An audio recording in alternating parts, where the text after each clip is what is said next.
All right, guys. Today I'm joined by Valerie Chan, the brilliant mind behind Platform PR, where she serves as the founder and CEO. Valerie specializes in helping high-tech startups enhance their visibility and secure vital funding through strategic communications. Valerie, welcome to the show.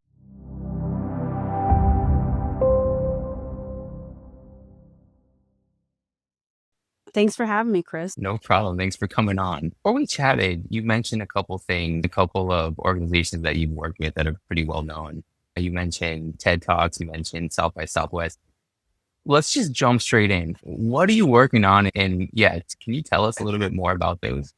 Sure. So we advise both startups as well as more established companies with their strategy, helping them to grow in addition to, especially from the startup perspective, helping them grow to get acquired. Some of the companies under our umbrella include LexisNexis as a client and some of their divisions, in addition to we work with Epic, Xtero, amongst others. SonicWall was a former client as well. And then we're niche, but we have a pretty robust team. And then as a side project, have like one of my passions is actually helping startups and was asked to, because of the work that I do with the NASDAQ Entrepreneurial Center, was asked to actually help be a judge in the South by Southwest pitch conference and track, sorry, at the South by Southwest conference. And that is a program that South by Southwest puts on where I think there were over 1,000 startups that actually applied this time, and only a handful, less than 80 startups actually got chosen for the program. And then they were able to present on stage either as a finalist or as an alternative. So it was just a lot of fun coaching them, and then just fun little projects. I have done a TED Talk. I have done an Oxford Talk. Those were fun little side projects that I thought, okay, it would be great to see what I could do to actually help the larger community.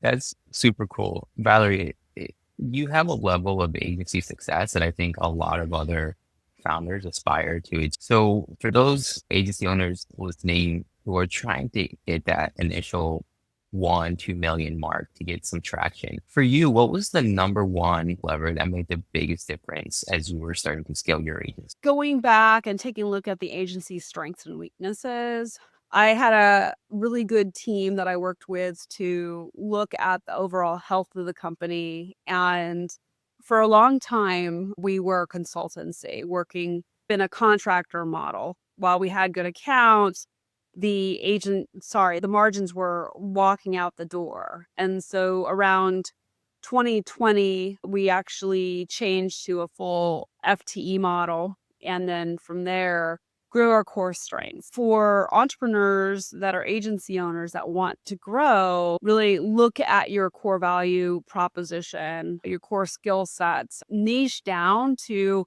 what you're excellent at, because it's hard to grow an agency with like a catch all, it's like an a la carte buffet agency. Just specialize and niche down and then grow from there. So Valerie, you mentioned that you have a background in law.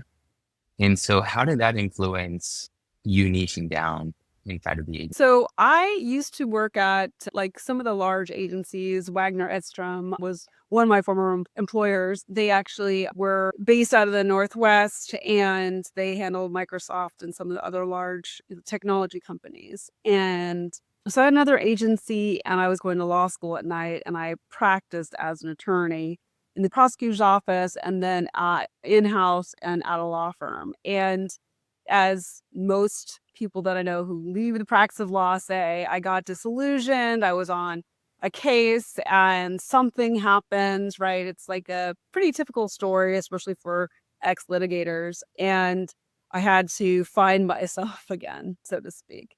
And when I got back on my feet, I had clients that we previously worked with, and they said, okay, help us work with this company and that company. And it just happened to be legal technology and regulatory types of matters. And I was able to combine my love of law and technology together to actually help technology companies as well as managed services companies grow.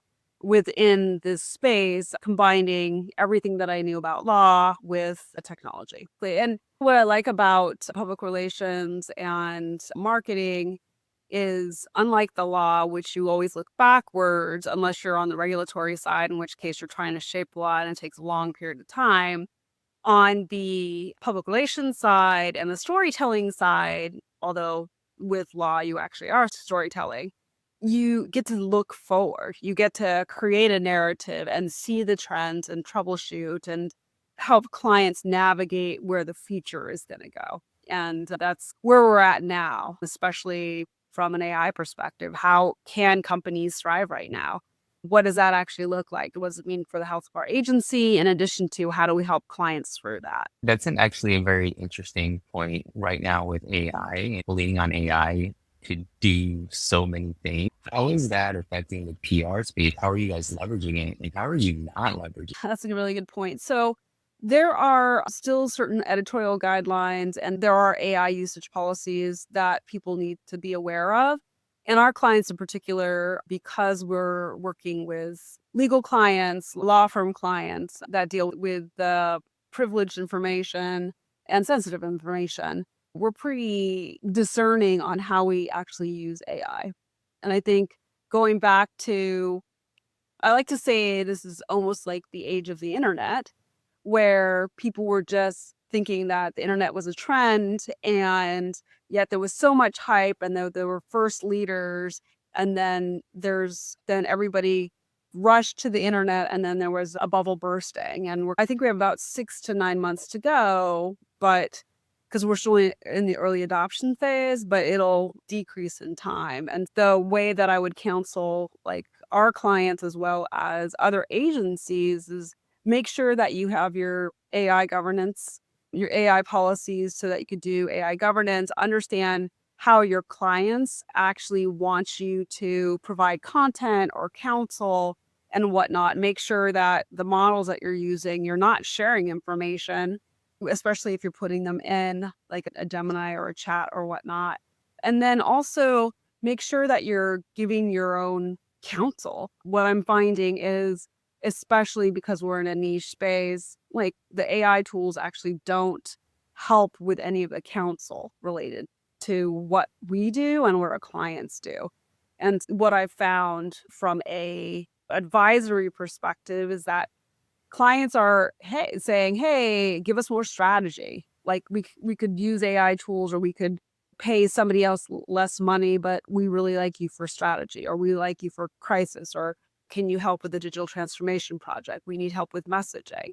And so it's more of a strategic focus that we're finding, and that's how we're able to maintain and grow the agency. Speaking of growing the agency, for you and for other PR marketing or just agency founders, what has been the number one or the biggest growth client acquisition channel that's worked for you? As an entrepreneur, I've tried pretty much everything in the kitchen sink.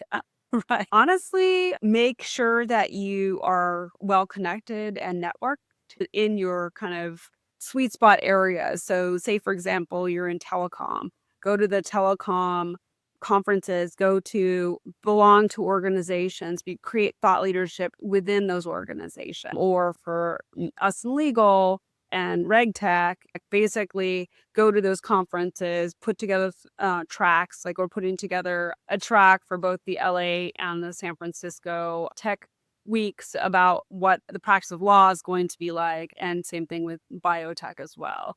Do those types of things. The thought leadership gets us more honey, so to speak. It gets us more visibility and conversations than, say, a traditional demand gen, which is, let's try to find someone to do all the cold calls and whatnot. Calls aren't always fun. Cold calls are not always fun. However, I've had some really interesting conversations. The nurture campaigns actually help quite a bit. And the other thing that we've advised clients, which seem to be super successful, is to say you work with a multinational company that has multiple offices in different regions, and your services isn't just going to focus on corporate. You can focus with different areas.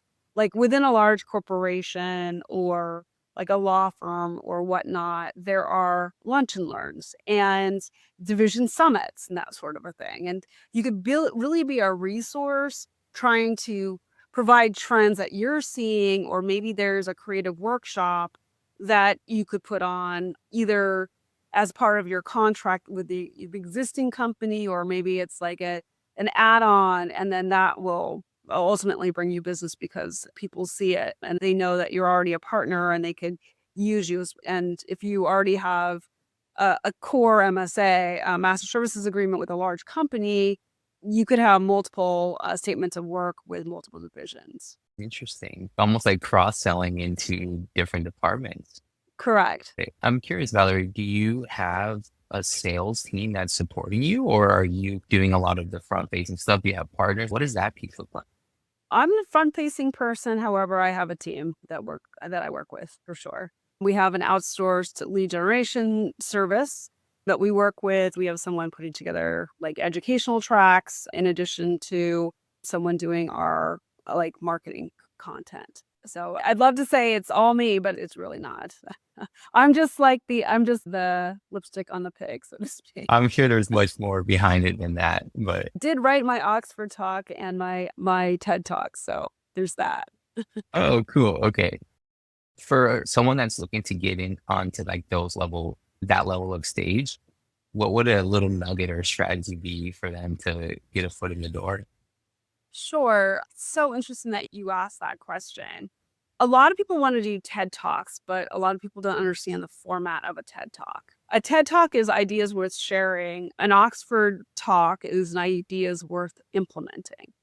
It's more corporate sponsorship, that type of thing. And you have to double down on an idea and extrapolate the idea. And if it makes sense to that it will go viral, the idea will go viral, that's when a TEDx studio will actually say, okay, yes, I'll take you to speak on one of our stages.